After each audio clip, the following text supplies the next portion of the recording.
इसमें पढ़ा था सघन जनसंख्या का प्रकार क्या है। इसके अलावा हमने पढ़ा था कि वृहद जनसंख्या का क्षेत्र कहाँ है, अति न्यून जनसंख्या का क्षेत्र कहाँ है। अब हम पढ़ रहे हैं कि जनसंख्या के वितरण को जो प्रभावित करने वाले कारक हैं वो कौन कौन से। तो फैक्टर्स अफेक्टिंग ऑफ पॉपुलेशन यानी जनसंख्या को प्रभावित करने वाले कारक। ओके, इसमें इंपॉर्टेंट सबसे नंबर 1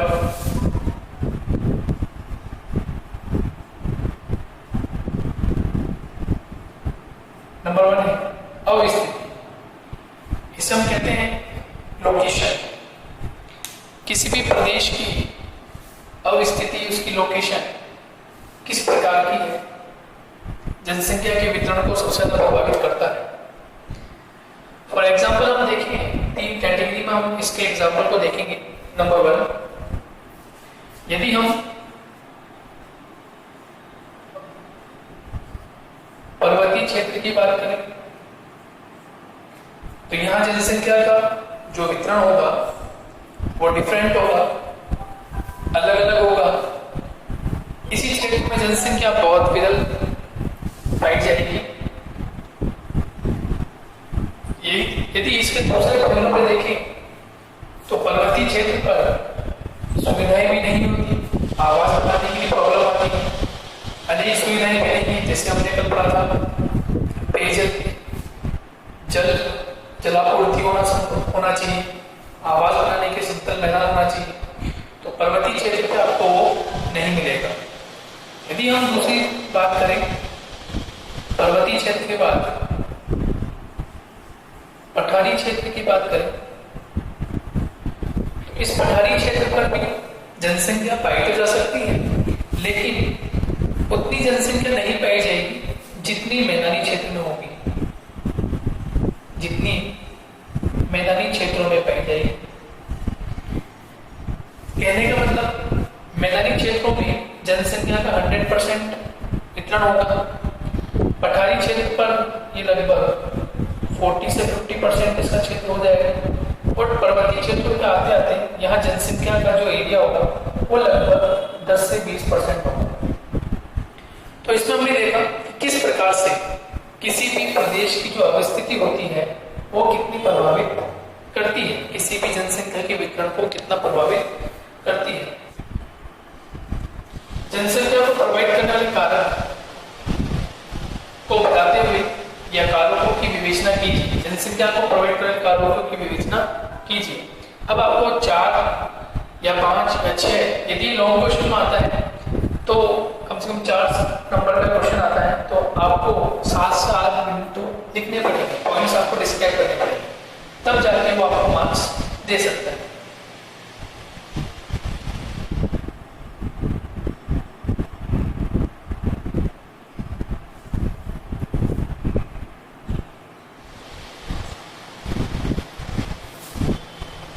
नेक्स्ट, अब स्थिति के बाद जो नेक्स्ट पॉइंट है, नेक्स्ट पॉइंट मतलब धरातल।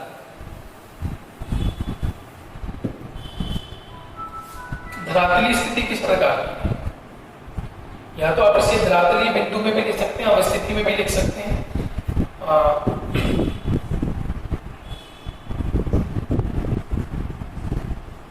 जलापूर्ति ये भी महत्वपूर्ण है। मानव के निवास है तो आवास हम बता लेंगे, लेकिन जलापूर्ति भी इंपॉर्टेंट हो जाती है। यदि जलापूर्ति नहीं होती है तो वो जनसंख्या को प्रभावित कर सकती है। उसके बाद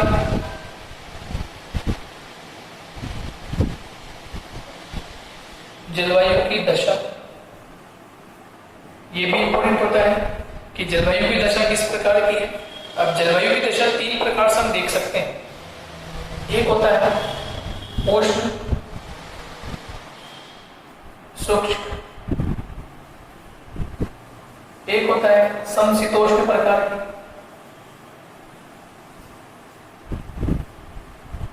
और एक होता है अतिशीत प्रकार। ठीक है, 3 प्रकार से यदि हम देखें तो इन 3 प्रकार में से उष्ण व शुष्क यह जनसंख्या निवास तो करेगी, लेकिन 50-50% या चांसेस हो जाते हैं जनसंख्या के निवास करने का, क्योंकि उष्णता है और शुष्क है, मतलब टेम्परेचर हमेशा प्लस में होगा, अधिक ही होता जाएगा, और शुष्क ड्राई है तो वर्षा की मात्रा भी क्या हो सकती है, कम हो सकती है या फिर अधिक भी हो सकती है। समशीतोष्ण की बात करें तो यहाँ एवरेज रहेगा, ठंड भी सर्दी के समय यहाँ ठंड भी अधिक रहेगी, और ग्रीष्म ऋतु में यहाँ पर सर्वाधिक हमें देखने को मिलेगा कि यहाँ पर तापमान लगभग बराबर है। उसके बाद इंपॉर्टेंट बात यह है अतिशीत। अतिशीत मतलब वर्ष के 6 माह यहाँ पर बर्फ से ढके रहेंगे, सूर्य का प्रकाश नहीं मिल पाएगा, इस कारण से इस वाली रीजन में भी जनसंख्या कम मिलेगी। इस वाली जनसंख्या मिल सकती है इस वाले रीजन में, लेकिन फिर भी कम है। समशीतोष्ण वाले रीजन में या हम इसे सेमी एरिड रीजन भी कह सकते हैं, तो इस रीजन में भी यहाँ पर सर्वाधिक जनसंख्या देखने को मिलती है। एक बार हम मैप पर नजर डालें तो हमें देखने को मिलेगा उष्ण में शुष्क, यानी उष्णता भी है, तापमान अधिक है इस रीजन में। ये इक्वेटर का जो रीजन है यहाँ पर तापमान अधिक रहता है तो वर्षा भी अधिक होती है, लेकिन जनसंख्या कम देखने को मिलती है, क्योंकि अधिक वर्षा होगी, जल का भराव अधिक होगा, तो यहाँ पर मौसमी बीमारियां भी अधिक होगी। लेकिन जैसे जैसे इस इक्वेटर से हम 10 degree, 15 degree, 20 degree, 30 degree, 34 degree और लगभग 40 डिग्री के आसपास हम जाए नॉर्थ लैटिट्यूड में, तो यहाँ जनसंख्या का दबाव अधिक देखने को मिलता है। तो 0 डिग्री से हम चलकर लगभग 40 डिग्री के आसपास, 45 डिग्री के आसपास जाए तो यहाँ जनसंख्या का दबाव अधिक है, जनसंख्या अधिक मिलती है। जबकि इस 0 डिग्री से दक्षिणी अक्षांश की तरफ आए लगभग 20 से 30 डिग्री के आसपास की जनसंख्या का दबाव देखने को मिलता है। तो जलवायु की दशा भी महत्वपूर्ण हो जाती है। अब स्थिति महत्वपूर्ण होती है, जलापूर्ति महत्वपूर्ण होती है, जलवायु की दशा महत्वपूर्ण हो जाती है, तो ये 3 कारक इंपॉर्टेंट है। नेक्स्ट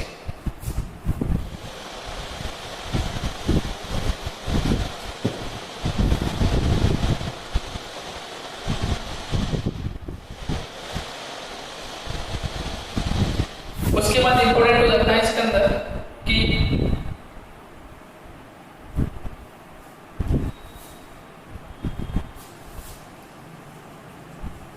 समुद्र तल से ऊंचाई, ये भी इंपॉर्टेंट है। समुद्र तल से ऊंचाई, देखिए समुद्र तल से ऊंचाई अधिक होती है तो मनुष्य ट्रेवल नहीं करता है, मनुष्य अपने स्थायी आवास नहीं बनाता है। समुद्र तल से ऊंचाई यदि कम होगी तो प्लेन एरिया होगा, और प्लेन एरिया होगा तो वहां मनुष्य निवास कर सकता है, अपने आवास बना सकता है। लेकिन यदि समुद्र तल से ऊंचाई अधिक रहती है, ऊंचाई अधिक हो जाती है, तो मनुष्य वहां निवास नहीं करता, क्योंकि समुद्र तल से ऊंचाई अधिक होने पर जो आवागमन यातायात के संसाधन है वो हमें उपलब्ध नहीं हो पाएंगे। मोस्टली जनसंख्या जो होती है वह प्लेन एरिया में, मैदानी भाग में ट्रेन से सफर करना ज्यादा सुविधाजनक मानती है।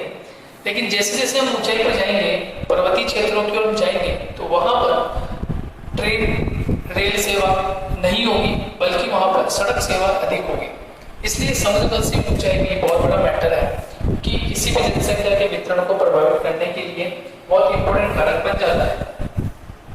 नेक्स्ट, ये भी इंपॉर्टेंट है, इसका भी आप ध्यान रखेंगे। मिट्टियां भी विशेष होती है कि किसी भी क्षेत्र में जो मृदा होती है, मृदा या मैं इसे कहें मिट्टियां,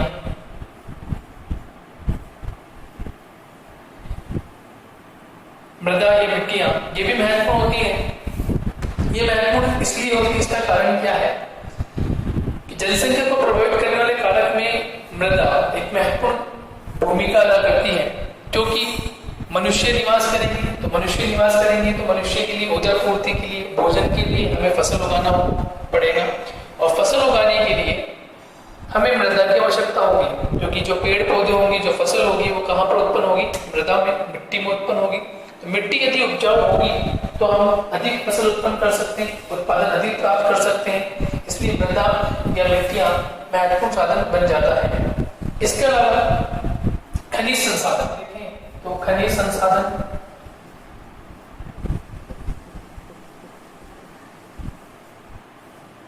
खनिज संसाधन, मृदा से हम क्या उत्पन्न कर सकते हैं? कृषि कर सकते हैं, फसलें उगा सकते हैं।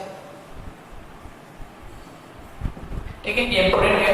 खनिज संसाधन महत्वपूर्ण है। खनिज संसाधन क्यों महत्वपूर्ण है?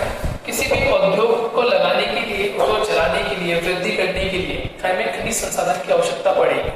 जैसे फॉर एग्जाम्पल हम बात करें लोहा एक्स। अब यदि हमें लोहा एक्स प्राप्त होता है तो हम किसका उद्योग डेवलप कर सकते हैं? तो हम लोहा इस्पात का उद्योग डेवलप कर सकते हैं। यदि हमें खनिज प्राप्त होगा तो, यदि हमें खनिज प्राप्त नहीं होता है तो हम लोहा इस्पात डेवलप नहीं कर सकते। खनिज संसाधनों में एक महत्वपूर्ण और है कोयला, ये भी महत्वपूर्ण बन जाता है। किसी भी उद्योग, किसी भी बड़ी औद्योगिक इकाई को चलाने के लिए कोयला भी महत्वपूर्ण होता है। विशेषकर लोहा इस्पात जो इंडस्ट्रीज होती है, आयरन इंडस्ट्रीज जो होती है, उसके लिए सबसे इंपॉर्टेंट होता है लोहा एक्स, उसके लिए इंपॉर्टेंट होता है कोयला। यदि दोनों वहां पर उपलब्ध है तो हम लोहा इस्पात उद्योग वहां पर डाल सकते हैं। तो खनिज संसाधन महत्वपूर्ण रहता है। साथ ही साथ खनिज संसाधन के अलावा हम शक्ति के संसाधनों की बात करें,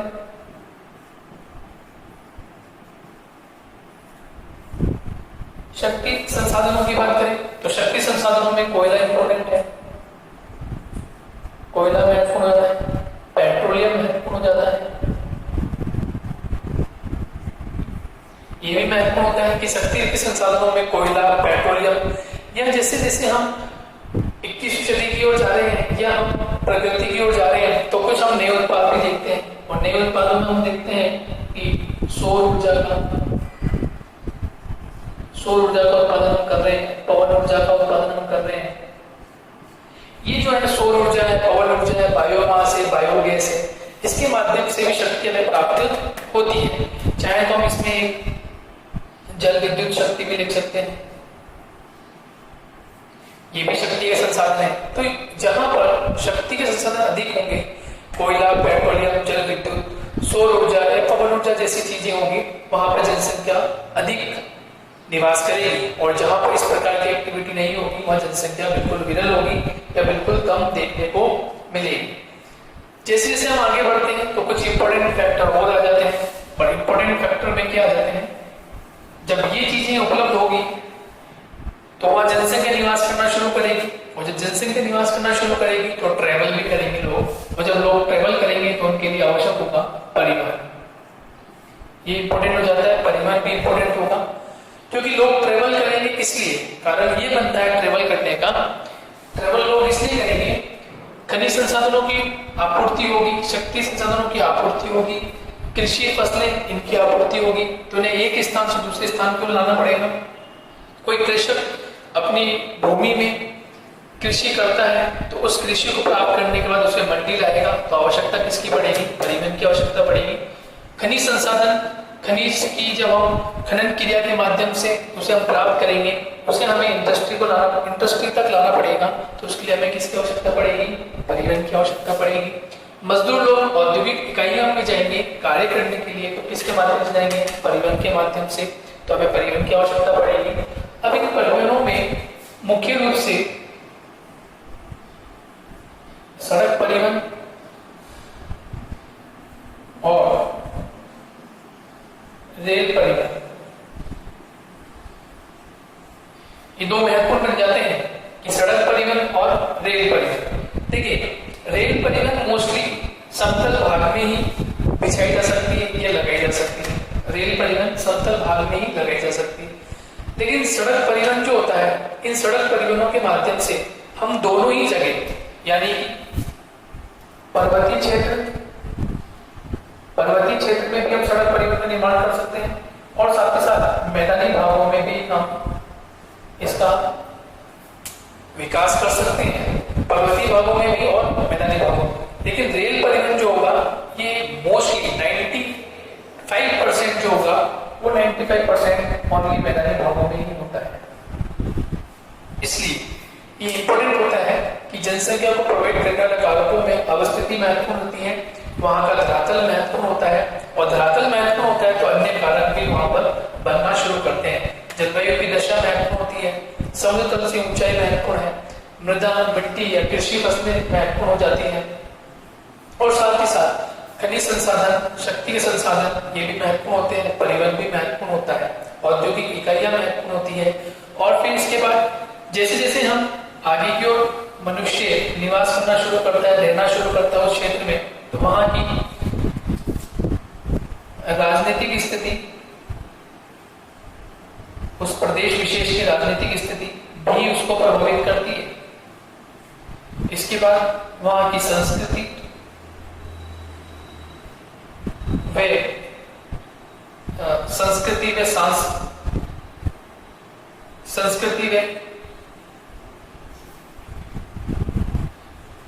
उसका सांस्कृतिक क्षेत्र ये भी महत्वपूर्ण कारक बनता है कि उसकी संस्कृति किस प्रकार की है, और जिस सांस्कृतिक क्षेत्र में वो जाना चाह रहा है, इस सांस्कृतिक क्षेत्र में रहना चाह रहा है, तो वहां का सांस्कृतिक क्षेत्र किस प्रकार का है। क्या वह अपने आप को ढाल पा सकता है, क्या वह अपने आप को उस पर्यावरण के अनुसार चेंज कर सकता है, ये भी इसमें महत्वपूर्ण कारक बन जाता है। और जैसे जैसी चीजें महत्वपूर्ण की अपनी होती रहती है, तो उस मनुष्य का या उस मनुष्य के समूह का आर्थिक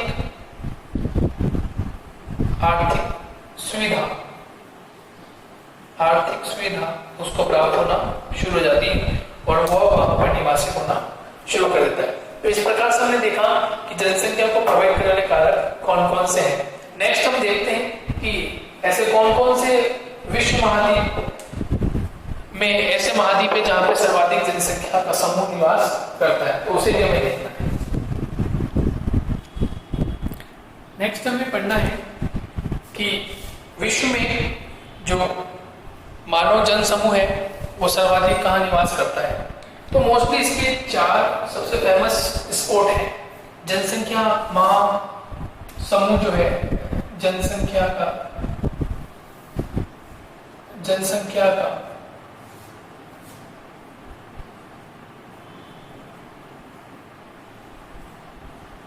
महासमूह है, ये 4 रीजन है। नंबर 1 एक होता है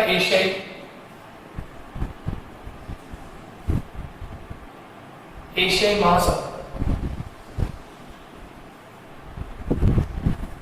देखिए एशियाई महासमूह में देखें तो मोस्टली वो एरिया कवर करता है जहां एशिया महाद्वीप राइज करता है।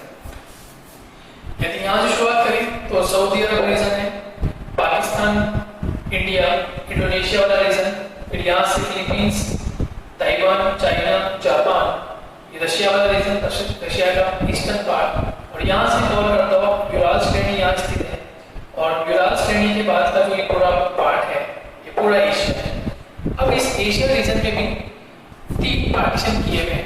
सबसे इंपॉर्टेंट है पूर्वी भाग, यानी कि एशिया का कौन सा भाग, पूर्वी भाग। एशिया का पूर्वी भाग में विशेषकर चाइना, जापान, उत्तरी कोरिया, दक्षिणी कोरिया, ताइवान, फिलीपींस और कुछ हांगकांग वाला रीजन है, यहाँ पे सर्वाधिक जनसंख्या निवास करती है। तो ये एशिया का पहला रीजन हुआ, नंबर 1, ठीक है, जहां पर हमने एशिया का पूर्वी भाग को सम्मिलित किया। दूसरा होता है एशिया का दक्षिणी पूर्वी हिस्सा। एशिया का दक्षिणी पूर्वी हिस्सा, एशिया का दक्षिणी पूर्वी जो हिस्सा है उसमें इंडोनेशिया रीजन आता है, मलेशिया रीजन है, कंबोडिया है, वियतनाम है, सिंगापुर है, थाईलैंड है। ये जो रीजन है यहाँ पर भी जनसंख्या अधिक निवास करती है। कंपेरिजन करें अन्य द्वीपों से तो सर्वाधिक जनसंख्या निवास करने वाला जो द्वीप है वो इंडोनेशिया है। देखिए सबसे बड़ा जो द्वीप है वह तो ग्रीनलैंड है, लेकिन यहाँ जनसंख्या इतना निवास नहीं करती। लेकिन आपसे पूछे कि सर्वाधिक जनसंख्या निवास करने वाला द्वीप कौन सा है, तो वह इंडोनेशिया, यह सबसे ज्यादा जनसंख्या निवास करती है। नेक्स्ट दक्षिणी भाग, एशिया का दक्षिणी भाग, इसमें इंडिया, पाकिस्तान, सऊदी अरब वाला रीजन, ईरान वाला रीजन, और मोस्टली इसको हम कह सकते हैं कि मध्यवर्ती एशिया वाला रीजन भी इसमें शामिल कर दिया जाता है। तो ये एशिया का 3 भाग, एशिया के 3 भाग हैं जहाँ सबसे ज्यादा जनसंख्या निवास करती है। उसके बाद हम दूसरा जनसंख्या का समूह देखें तो दूसरा जनसंख्या का जो समूह है वह यूरोपीय महासमूह। यूरोपीय महासमूह, देखिए यूरोपीय महासमूह क्या है, यूरोपीय महासमूह का मतलब है कि यूरोप का अधिकांश क्षेत्र, यानी लगभग यूरोप का वह क्षेत्र जहां जनसंख्या निवास करती है, और यूरोप का पश्चिमी क्षेत्र जो है, यानी इस यूरोप का जो पश्चिमी क्षेत्र जहां पर इंग्लैंड, आयरलैंड, पुर्तगाल, स्पेन, फ्रांस, जर्मनी, इटली, ये जो देश है जो इसके पश्चिमी क्षेत्र में है, यहाँ सर्वाधिक जनसंख्या निवास करती है। यदि हम देखें अक्षांश के आधार पर तो लगभग 40 डिग्री उत्तरी अक्षांश से लेकर और लगभग 60 डिग्री उत्तरी अक्षांश के आसपास यूरोप महाद्वीप राइज करता है, इसकी अवस्थिति है। लेकिन मोस्टली जो जनसंख्या निवास करती है वो 45 डिग्री से लेकर 55 डिग्री के आसपास जनसंख्या, यूरोप की जनसंख्या निवास करती है। तो सेकंड नंबर पे यूरोप महाद्वीप आता है जहां पर सर्वाधिक जनसंख्या देखने को मिलती है। जब यहाँ पर शुरुआत हुई थी, सभ्यताओं की शुरुआत जब चल रही थी, तो यहाँ जनसंख्या का दबाव थोड़ा कम था, लेकिन समय के साथ साथ यहाँ दबाव धीरे धीरे बढ़ता चला गया। लेकिन सबसे ज्यादा अभी भी दबाव जो है वो एशिया के भाग में सबसे ज्यादा है, एशिया महाद्वीप में सबसे ज्यादा देखने को मिलता है। बजाय हम यूरोप कॉन्टिनेंट की बात करें तो यूरोप कॉन्टिनेंट को, यूरोपीय महासमूह को हम तीसरे स्थान पर रखते हैं, दूसरे स्थान पर रखते हैं, सॉरी। तीसरे स्थान पर जो स्थान रखता है वह अमेरिका महासमूह, ये तीसरे स्थान पर अपना स्थान रखता है। अमेरिका महासमूह भी हम देखें तो अमेरिका महासमूह का सर्वाधिक जनसंख्या क्षेत्र है वो उत्तरी अमेरिका के पूर्वी क्षेत्र में सबसे ज्यादा है, और विशेषकर 100 डिग्री जो लैटिट्यूड रीजन है उसके पूर्वी हिस्से में सबसे ज्यादा जनसंख्या निवास करती है। ये पूरा का पूरा जो बेल्ट है नॉर्थ अमेरिका का, विशेषकर यूएसए का पूर्वी हिस्सा, जहां पर बड़ी बड़ी सिटीज वॉशिंगटन है, न्यूयॉर्क है, ब्लाडीमोर है, ऐसी बहुत सारी यहाँ पर सिटीज है, बोस्टन सिटी है, यहाँ पे ऐसी बहुत सारी सिटीज है जहाँ पे सर्वाधिक जनसंख्या निवास करती है। कनाडा का भी पूर्वी क्षेत्र देखें, मध्यवर्ती क्षेत्र हम मैक्सिको का रीजन का देखें, या फिर दक्षिण अमेरिका का पूर्वी छोर देखें जहाँ ब्राजील है, गुयाना है, वेनेजुएला है, इस रीजन में भी सर्वाधिक जनसंख्या निवास करती है। तो ये अमेरिका महासमूह का तीसरा, अमेरिका महासमूह का दो रीजन हो गए, एक उत्तरी अमेरिका का पूर्वी क्षेत्र, एक दक्षिण अमेरिका का पूर्वी क्षेत्र, और जनसंख्या महासमूह में ये तीसरे स्थान पर स्थान रखता है। और फिर लास्ट फोर्थ नंबर पर आता है अफ्रीका महासमूह। अफ्रीका